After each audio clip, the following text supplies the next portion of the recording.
नमस्कार। आदर्श शिक्षा संस्थान बालोतरा कक्षा षष्ठी विषय संस्कृत चतुर्थ पाठ के नाम है उसका विद्यालय, उसका भाग 1 समझने का प्रयास करेंगे। अब किसी भी पाठ का अनुवाद समझने के लिए या संस्कृत समझने के लिए वहाँ पर लिखे हुए जो शब्दार्थ हैं उसका हम हिंदी में अर्थ समझेंगे, याद करेंगे, उसके बाद में उसको हम पढ़ेंगे या समझेंगे। शब्द रूप याद करके कुछ लिखते हैं। नमस्कार, नमो नमः। चतुर्थ पाठः विद्यालय। आज हम चौथे पाठ का जो पहला भाग है विद्यालय, उसके बारे में समझने का प्रयास करेंगे। अर्थात यहाँ पर भले ही विद्यालय शब्द दिया गया है, लेकिन आपको इसमें एक तो ऐसा और के रूप के बारे में बताया गया है। अब इसके मुख्य शब्दार्थ हैं, एक लिखा मैंने यहाँ ऐसा, अपन ने पीछे कक्षा में पढ़ा है। ऐसा का अर्थ क्या है और स का अर्थ क्या है। ऐस है एतत का मूल शब्द है, ऐस का मूल शब्द है एतत। जिस प्रकार से स है तो स का मूल शब्द है तत्। स शब्द है तत् की प्रथमा विभक्ति पुल्लिंग है।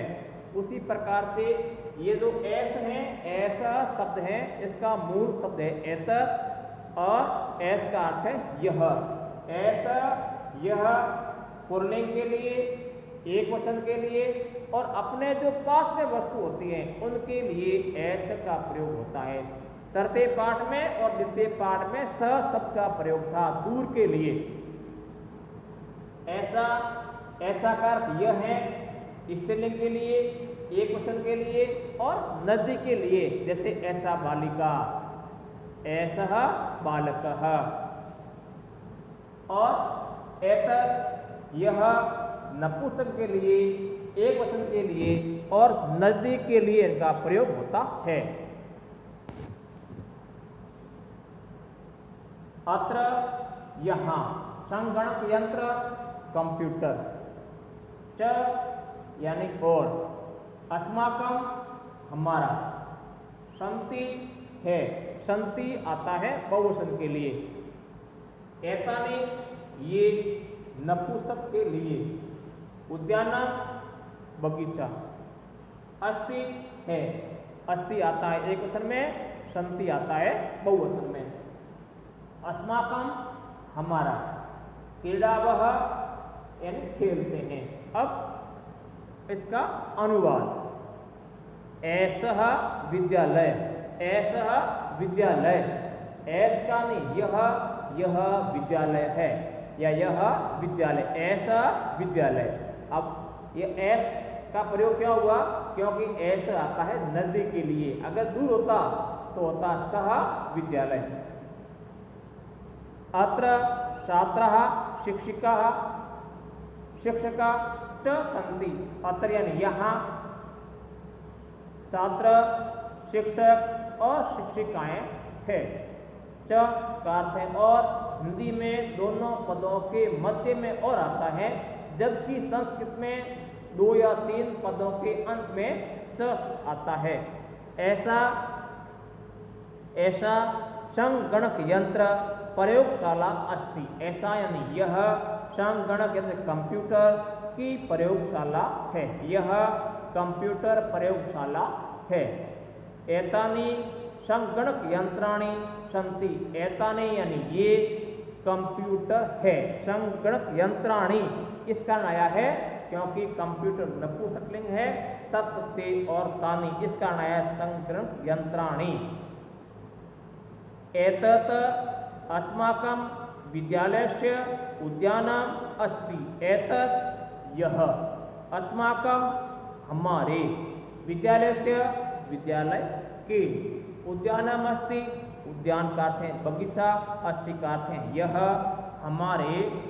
हमारे विद्यालय का उद्यान है। अब है इसमें विद्यालय से शब्द है, विद्यालय शब्द अकारांत है, षष्ठी विभक्ति है, यह हमारे विद्यालय का उद्यान है।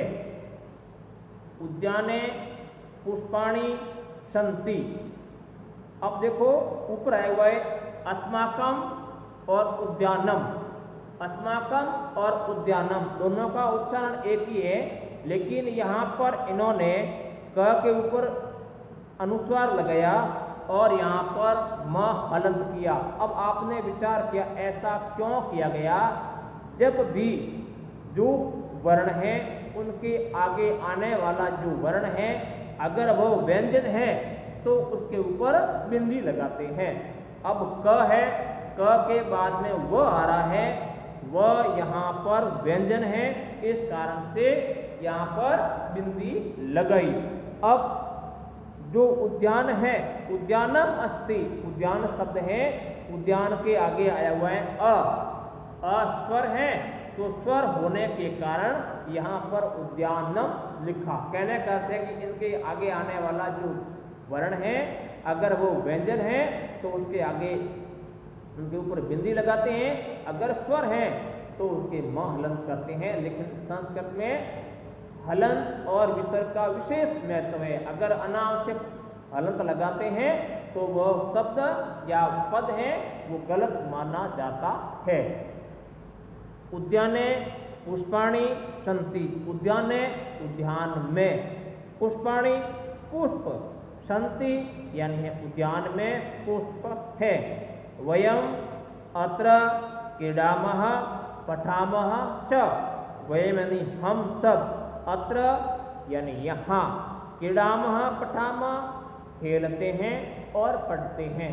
हम यहाँ पर खेलते हैं और पढ़ते हैं।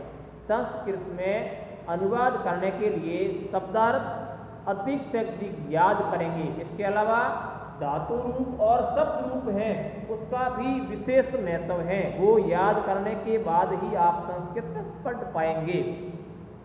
शब्द रूप, धातु रूप और संस्कृत में 3 वचन होते हैं, एक वचन, द्विवचन और बहुवचन। उसी प्रकार से संस्कृत में 3 लिंग होते हैं, स्त्रीलिंग, नपुंसकलिंग और पुल्लिंग।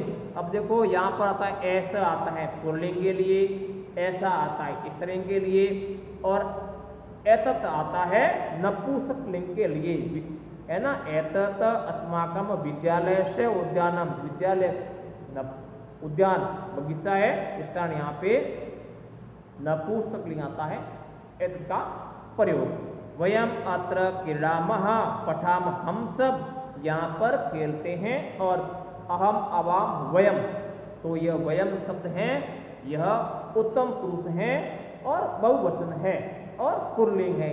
मेरे कहने का संस्कृत पढ़ने के लिए शब्द रूप और धातु रूप याद होने आवश्यक है। अगर वो याद कर लेंगे तो संस्कृत भाषा बहुत ही सरल है, क्योंकि जैसे बोलते हैं वैसे लिखते हैं। इसके अलावा इसमें विसर्ग और हलंत का विशेष महत्व है। अनावश्यक अपनी मर्जी से कहीं पर हलंत या विसर्ग नहीं लगाते हैं, और नहीं लगाते हैं, लेकिन जहाँ आवश्यक हो वहाँ पर आप नहीं लगाते हैं तो वह शब्द भी गलत माना जाता है। उदाहरण के लिए राम है और यहाँ पे है रामः, तो यहाँ पे केवल विसर्ग भी लगे हुए हैं, लेकिन भाषा पूरी बदल गई। धन्यवाद, अच्छी तरह से आपको करने हैं। अगर कोई समस्या है तो आप पूछ सकते हैं।